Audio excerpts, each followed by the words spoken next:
Hoje eu quero falar com vocês sobre duas mulheres na Bíblia.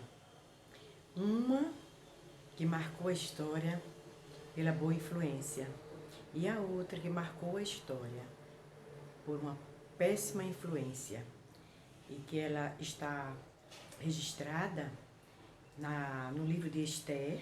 Uma é a rainha Esther, que foi casada com o rei persa Assuero, e a outra é a rainha Jezabel, lá da Fenícia, que foi casada com o rei Acabe.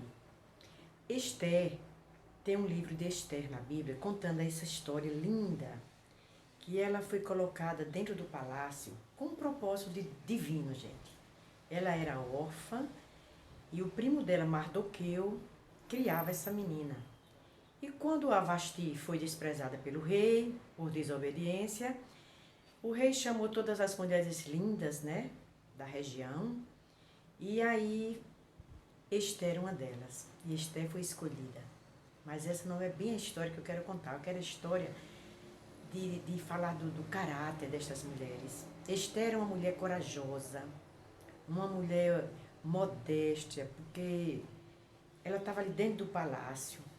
Ela no início, ela meio que ficou assim, com medo, né? Porque qualquer coisa, se ela poderia ser morta. Mas ela decidiu enfrentar aquele movimento contra Naamã, né? Porque Amã, desculpa, gente, Amã, que queria destruir o povo judeu.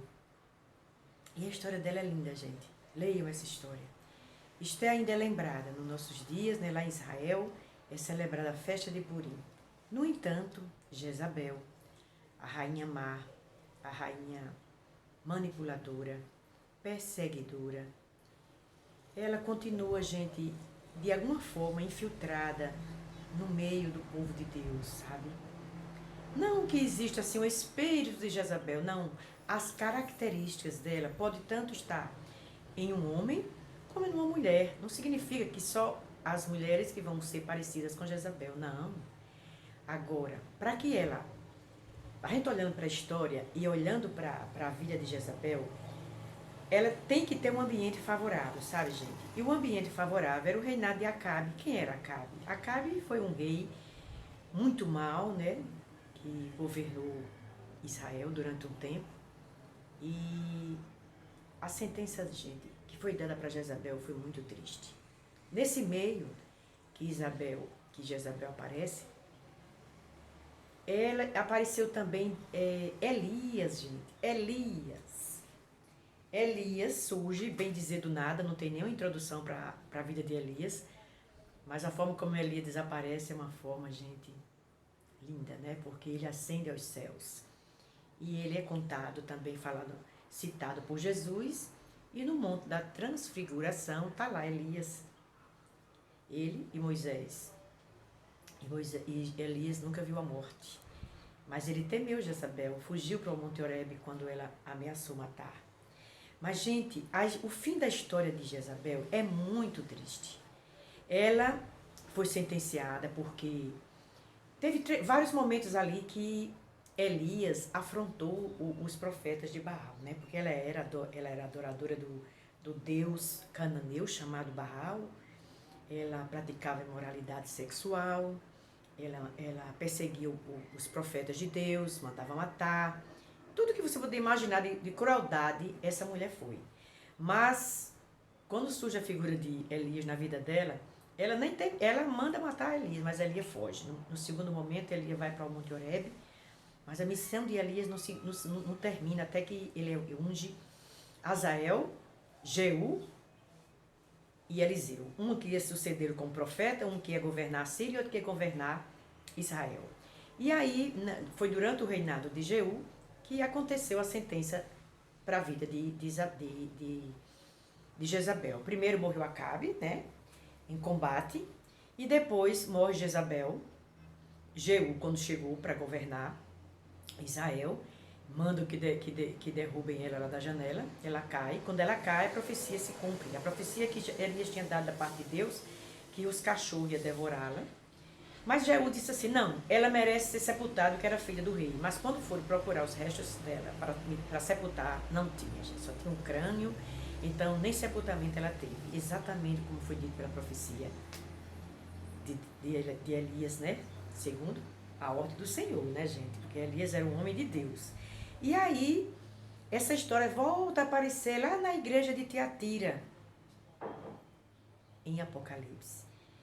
Por quê, gente? Tem coisa assim, sabe, que faz um link. O antigo e o novo, tá tudo conectado, gente. Tá tudo conectado. Quando Acabe morreu, quem sucede o trono lá em Israel é o filho dela com Acabe, que é o Acasias. Certa vez esse Acasias caiu da janela e ele ficou em cima de uma cama. E durante esse tempo que ele estava doente, ele mandou consultar outros deuses pagãos da época. Fez igual sua mãe, gente. Pra você ver como contamina, né? Vai contaminando os outros. E aí Elias foi interceptado com essa mensagem, né? Que ele recebia de Deus. E ele disse, não tem um Deus de Israel para que vá consultar esse Deus pagão, né? E aí ele disse que daquela cama ele não ia se levantar. E assim ele morreu. Ele ainda afrontou Elias, né? Mandou aqueles 50 aquele comandante com aqueles 50 soldados, e ele ia mandar descer fogo do céu. Morreu os 50, depois mais 50. Engraçado, gente, como a Bíblia fica fazendo um link, né?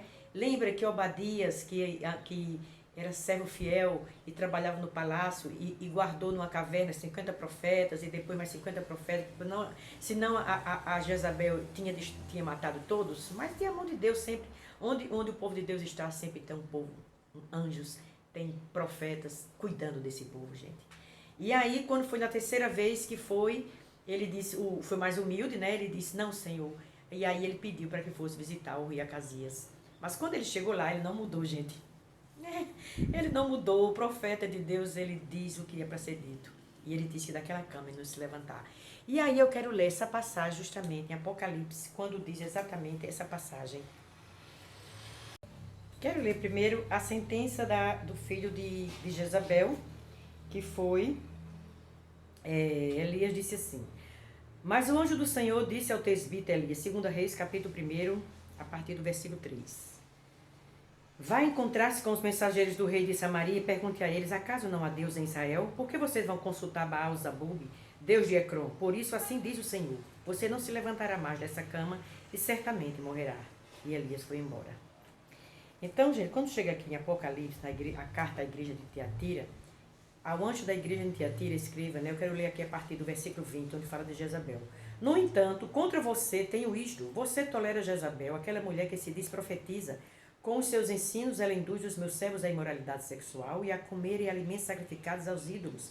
Dei-lhe tempo para que se arrependesse de sua imoralidade sexual, mas ela não quer se arrepender. Por isso, vou fazê-la adoecer e trarei grande sofrimento aos que cometem adultério com ela, a não ser que se arrependam das obras que ela pratica. Matarei os filhos dessa mulher. Lembra, gente, que morreu os filhos de Jezabel, toda a família de Acabe? Pois é, gente. Essa história está no Novo Testamento, Apocalipse. E Deus está avisando para que não se repita a história, porque a história sempre se repete. Seja boa, seja ruim, o povo não aprende. Matarei os filhos dessa mulher, então todas as igrejas saberão que eu sou aquele que sonda mente e corações. Retribuirei a cada um de vocês de acordo com as suas obras. Aos demais que estão em Tiatira, vocês que não seguem a doutrina dela e não arrependem, como eles dizem, os profundos segredos de Satanás, digo, não porei outra carga sobre vocês. Tão somente apaguem-se com firmeza aos que têm até que eu venha. Então, gente, o Senhor sempre tem uma profecia, sempre tem como é que diz assim, um conselho, né, para que as pessoas se arrependam. Mas as pessoas não se arrependem, né, gente? Na maioria das vezes o caminho é estreito e a gente precisa perseverar até o fim.